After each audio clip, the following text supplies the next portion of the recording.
Depression-era French toast was born as a savior, turning stale bread that otherwise would have been thrown away into a hot and filling meal. Family cooks found the secret to stretching the precious egg supply. They only needed to mix one egg with water and salt to dip the bread. It didn't matter what kind of bread it was. Even the oldest and driest pieces were thoroughly utilized. After dipping, the bread would be fried until crisp and saved cooking fat. This could be bacon grease, beef fat, or chicken fat, stored haphazardly in a glass jar in the kitchen. What our grandparents called the poor man's butter. Parents felt reassured because they had saved money, and the children were happy because they thought they were getting a special treat. If they were lucky, the meal would be sprinkled with a little sugar or molasses on top for extra sweetness. Today, we worry that $5 isn't enough for a meal for two.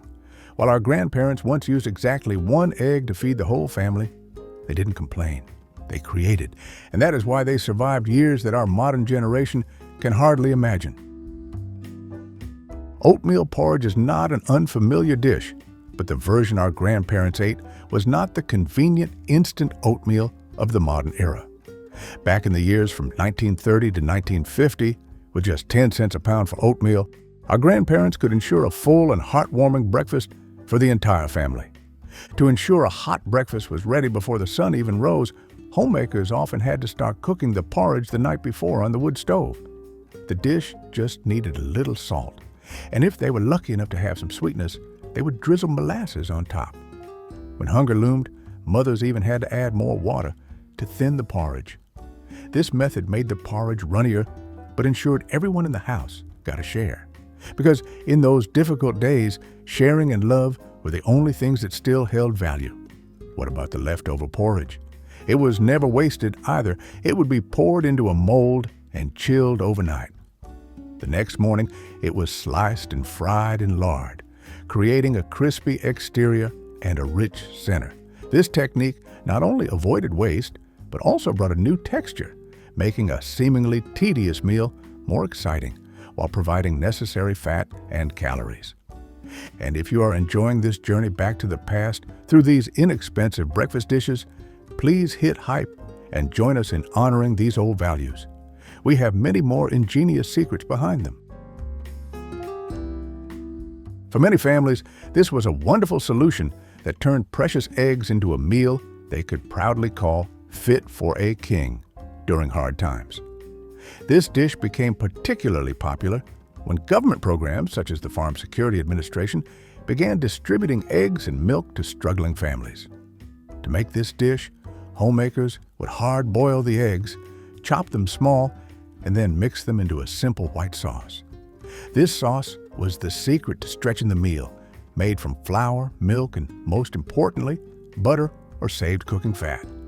Finally, the dish would be served on toast, perhaps with a sprinkle of pepper or dried herbs from a victory garden to enhance the flavor. What made this dish special was how it helped families save crucial protein sources. During a time when eggs cost about 35 cents a dozen in 1933, this meal helped 1 or 2 eggs feed 4 people when mixed into the creamy sauce and served on toast. Luxurious? Maybe not, but delicious and nutritious. Certainly. This wasn't haute cuisine. This was survival cooking that somehow tasted like home. Before boxed cereals and other convenient breakfasts became popular, cornmeal mush was the basic staple that fed millions of American families. In the 1940s, a pound of cornmeal cost only 5 cents. Just a small bag was enough to cook for the entire family for a whole week. The dish was also incredibly simple.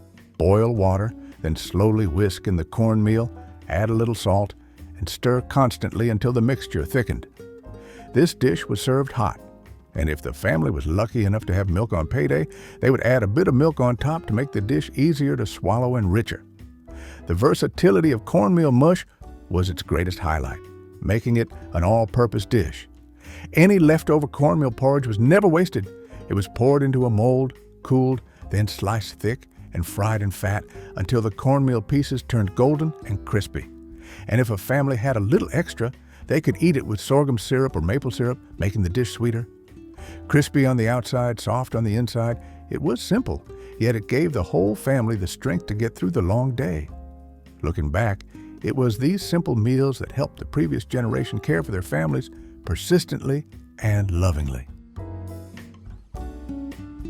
Rice was generally seen as a main dish, but with just a little ingenuity, mothers back then turned it into a sweet, soft breakfast, almost like a dessert. They simmered the rice very slowly in milk or water, depending on whether the family could afford milk. If they had sugar, they would add a little. If not, they cooked it anyway. Because the amount of milk was so scarce, the secret to the success of this dish was the slow, patient cooking process. The rice grains would dissolve, creating a smooth, rich, creamy texture. The government even encouraged people to add a small pinch of salt, which significantly enhanced the rice's natural sweetness. In 1933, a pound of rice cost only about 8 cents, but it was enough to cook a warming breakfast for 6 people for 2 days. This dish was so inexpensive that the Agricultural Adjustment Agency widely promoted it as the breakfast solution for every family. Records from 1934 show that many children genuinely looked forward to mornings with creamy rice pudding, especially when Mom managed to find a little dried fruit to add. During those lean winters, that bowl of rice pudding didn't just warm the stomach, it warmed the entire family's spirit. When eggs cost about 35 cents a dozen, frying enough eggs for a large family was a significant financial burden. This is when this simple but extremely effective trick was discovered and widely adopted by families: water-stretched scrambled eggs. This technique was recommended by the government in promotional materials starting in 1932 as a way to help families stretch their food budget, and it was widely disseminated through home extension agents. The secret behind these stretched scrambled eggs lies in the clever addition of water.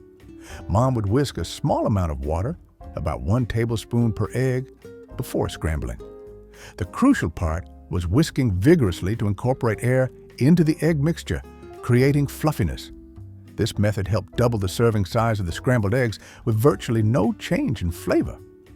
An important detail passed down by mothers was the need to salt the eggs after cooking, not before, to ensure the best fluffiness and flavor. Sometimes lucky families could forage for extra flavor for the dish. They would add chopped wild onions or dandelion greens to the eggs. This helped enhance the flavor of the dish without incurring any additional cost. This egg dish not only helped save money, but also retained the small joy and necessary nutrition for a family breakfast. Although primarily about saving money, the Great Depression still had room for small joys, especially for children. And hot chocolate was adapted into an affordable version to make children's breakfasts feel special. This drink carried significant spiritual meaning, particularly when relief programs sometimes distributed cocoa powder to families.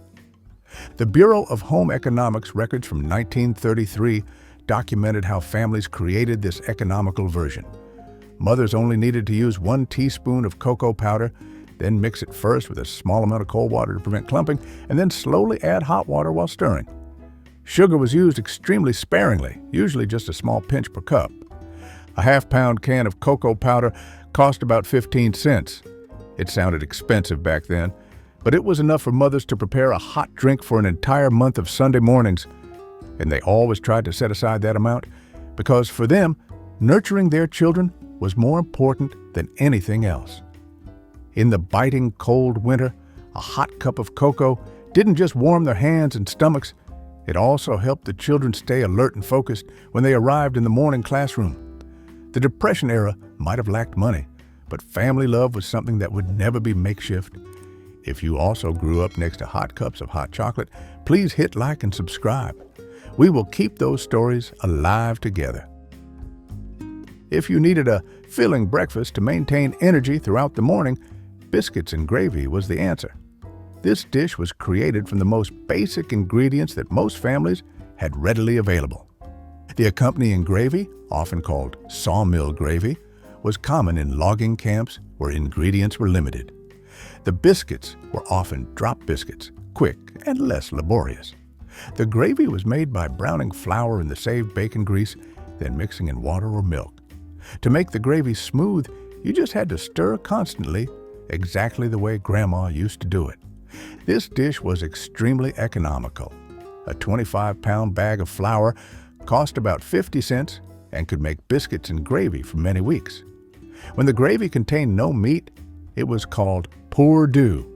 This is a testament to the flexibility and resourcefulness of the homemakers. It provided a significant amount of calories, enough to sustain energy until dinner. This dish was not just breakfast, but also a symbol of resilience, showing that even from the most humble ingredients, a delicious and complete meal could be created. Potato pancakes are a dish that many children would remember forever, no matter how much time passed. This dish was also popular among immigrant families from Germany and Poland, passed down through generations as a secret for saving money. Back then, no one left anything left over, especially potatoes. Grandma would gather the leftover mashed potatoes from the night before, mix in a little flour, and occasionally an egg if they were lucky, then shape them into small patties to fry.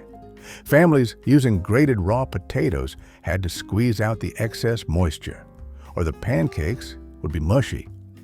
During the Depression, potatoes were only a penny apiece and became a lifesaver for many families. Just 3 medium-sized potatoes were enough to make pancakes to feed a family of 4.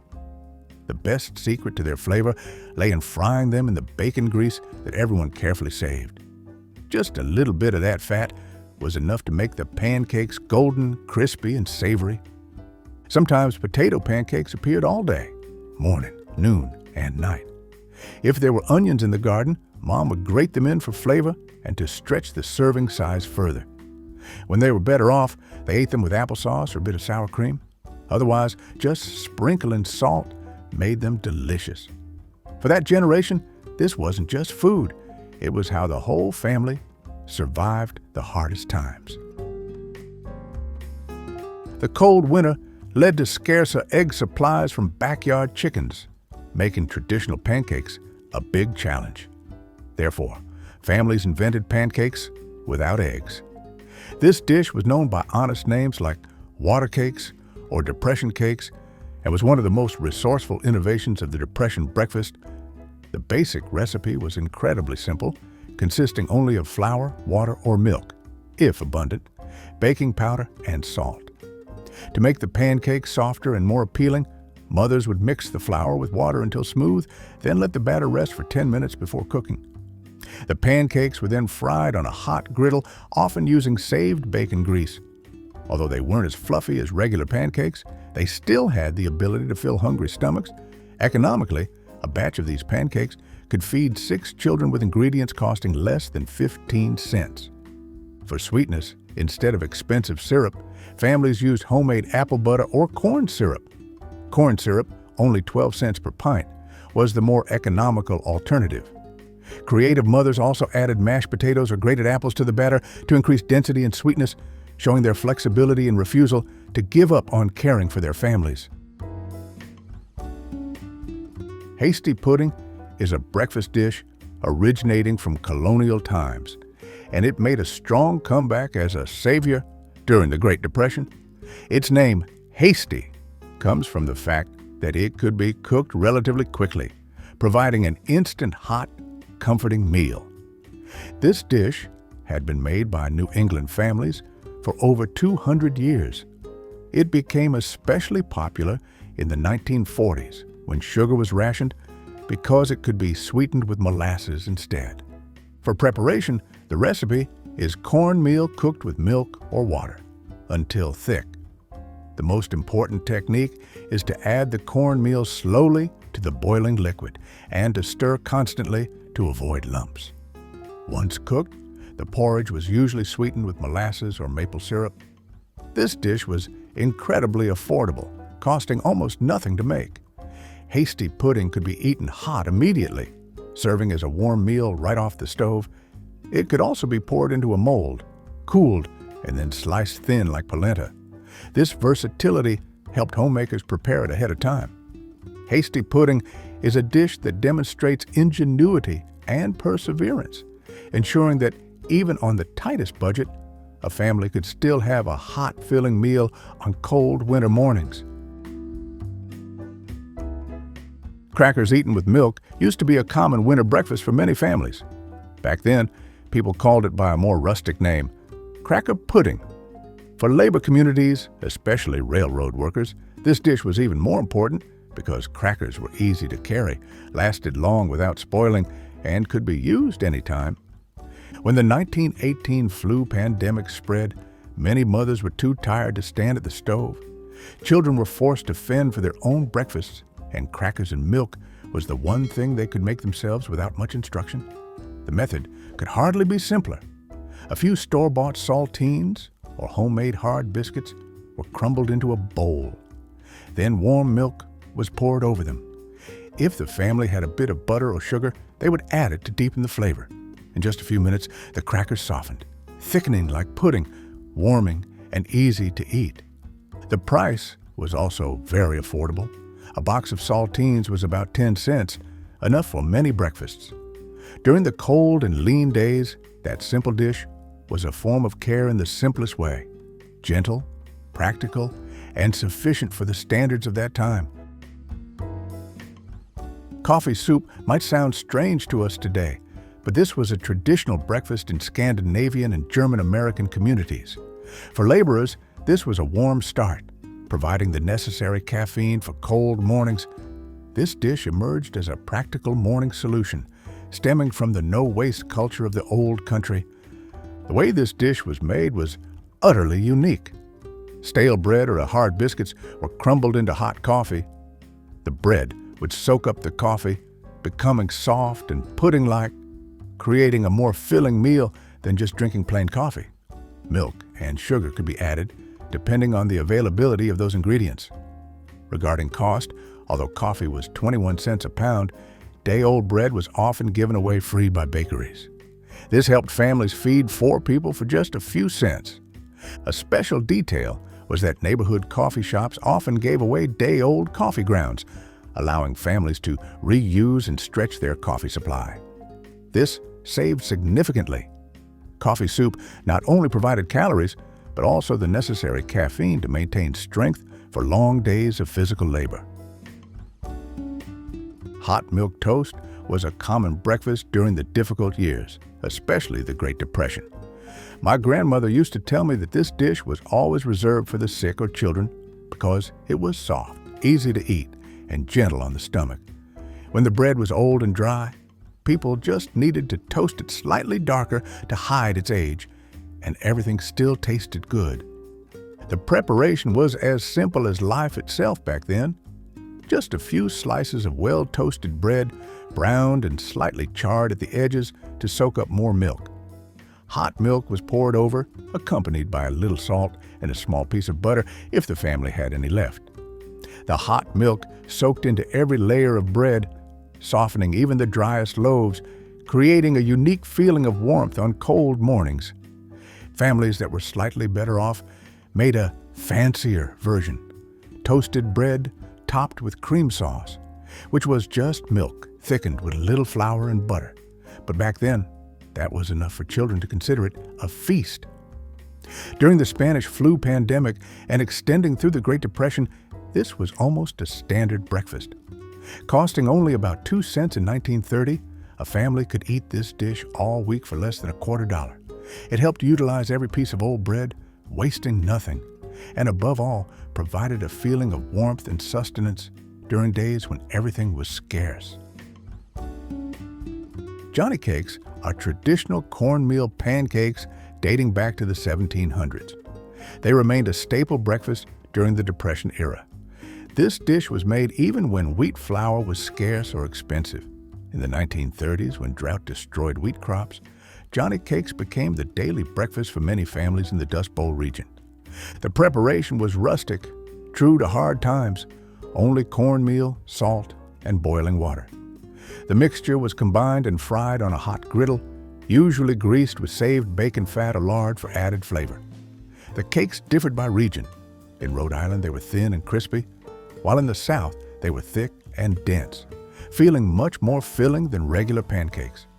Many families often made extra batches to save and eat cold. sometimes dipping them in molasses if they had some left. In times of scarcity, just that much was enough to make breakfast more palatable. Thanks to the use of cornmeal, a grain cheaper and more readily available than wheat, this dish helped many families cope with restricted food supplies. Johnny cakes were not just cheap filling food, they were also part of the memory of resilience and how people managed to survive the hardest times. Scrapple is a traditional use-everything breakfast dish of the Pennsylvania Dutch and Mid-Atlantic region. This dish originated from the necessity of using every part of the pig during butchering season, demonstrating the ultimate ingenuity of the homemaker. To make this, pork scraps, such as the head, heart, liver, and other offal, were boiled. The meat was then removed, mixed with the broth, cornmeal, and seasoned with spices like sage, thyme, and black pepper. This mixture was formed into a loaf, chilled until set. When ready to eat, scrapple was sliced and fried until crispy. Economically, if you raised your own pigs, this dish cost almost nothing. Even city dwellers could buy it for about 10 cents a pound. This dish was rich in protein and calories, an important source of nutrition during the winter. The survival significance of scrapple was immense. 2 slices of scrapple with a piece of bread could help a laborer maintain strength until lunch, getting them through long days of heavy labor. This dish is a symbol of maximizing utilization and resilience. During the Great Depression, bakeries often sold day-old bread for extremely cheap prices, sometimes just 2 cents a loaf. This made fried bread an excellent economic choice. Thick slices of bread were cut and dropped into saved bacon grease or lard. In just a few minutes, they had a golden, crispy crust, while the inside remained soft and fragrant. Families who were slightly better off would dip the bread in beaten egg before frying. When served, it could be sprinkled with sugar, spread with jam, or eaten plain, which was enough to warm the stomach. In coal mining towns, where mornings always began in darkness and the cold crept into every crack, perhaps you were awakened by the clatter of Mom and Grandma getting up at 4 a.m. They wrapped the bread in a clean cloth so that deep in the mine, Dad and Grandpa could unwrap it and find it still warm. A simple breakfast, yet packed with care. Made only from stale bread and saved fat, this dish became a way to waste nothing while still providing warmth during the hardest days. Boiled wheat cereal used to be a common breakfast in many families, especially before boxed cereals appeared. During World War I, when the government called for wheatless Wednesdays, many families realized that whole wheat berries were more filling and sustaining than bread. That discovery stayed with them throughout the Great Depression, when every penny had to be accounted for. The method was simple. Buy whole wheat berries in bulk, soak them overnight, and boil them until tender. When eating, just drizzle with milk, a little honey, or molasses. Some homes even ground the wheat berries with a hand mill to cook faster, creating cracked wheat. In terms of cost, this dish was almost unbeatable. A 50-pound bag of wheat cost about 75 cents and could last for months. Farm families even grew and saved a portion of their grain for winter breakfast.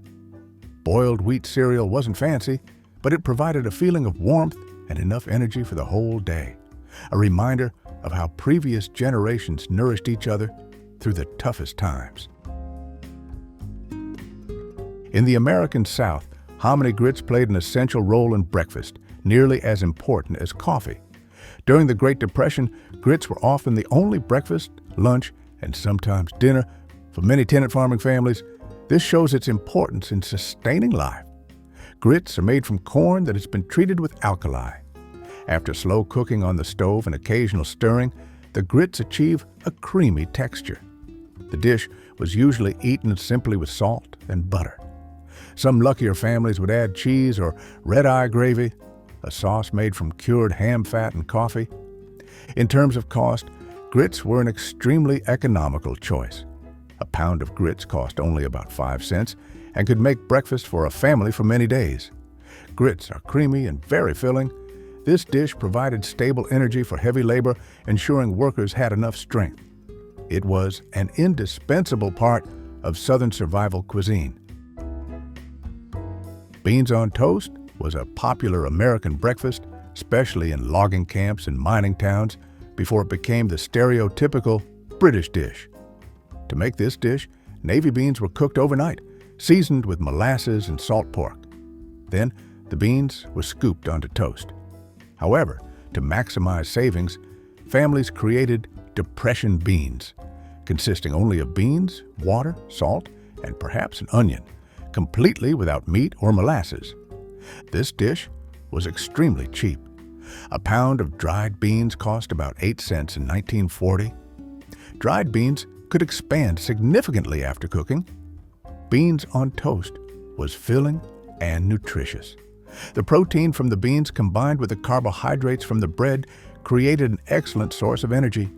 1 pound of dried beans could feed a family twice, for dinner and the next morning's breakfast. It was a standard, reliable meal during times of scarcity. Apple butter on bread was a wonderful way to provide fruit and sweetness during the winter months, especially in apple-growing regions. Making apple butter was a community event in the fall. Families gathered with windfall apples to cook them in large copper kettles outdoors. To make apple butter, apples were slow-cooked for hours with cider and spices. They used a minimum amount of sugar until the butter thickened and turned a dark brown color. The apple butter was divided among families and could last all winter without refrigeration. It was spread thickly on homemade bread.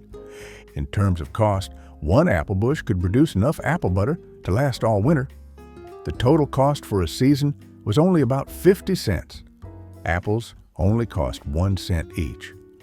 During the hardest times, this apple butter on bread could serve as 2 out of 3 meals in the day. It not only provided vitamins and sweetness, but also was a symbol of temporary abundance during the harsh winter months. Bread pudding is a dish created to turn stale and wasted bread into a hot meal, maximizing the use of leftovers. This dish was a standard breakfast in boarding houses because it could feed dozens of tenants cheaply. Every family had its own recipe, usually passed down. The method is, old bread is soaked in milk and eggs when available, then baked or cooked on the stovetop. The dish is sweetened with sugar or raisins. However, to maximize savings during the Great Depression, creative cooks made water bread pudding, using water instead of milk and sweetening it with molasses. Although there are no specific cost figures, this dish is described as inexpensive and having great survival significance. It helps save precious time because it could be made the night before and reheated in the morning. Bread pudding is a perfect example of turning things that seem destined for the trash into a delicious and complete meal.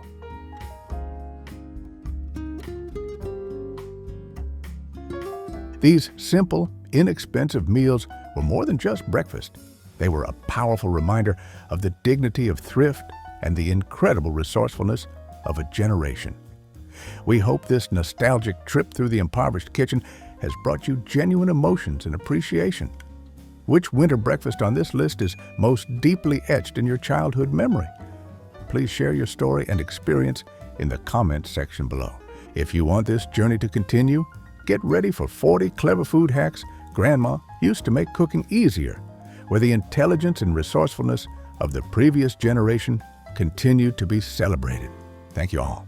If this video brought back memories for you, please hit like and subscribe to help us preserve more of these valuable stories and heritage.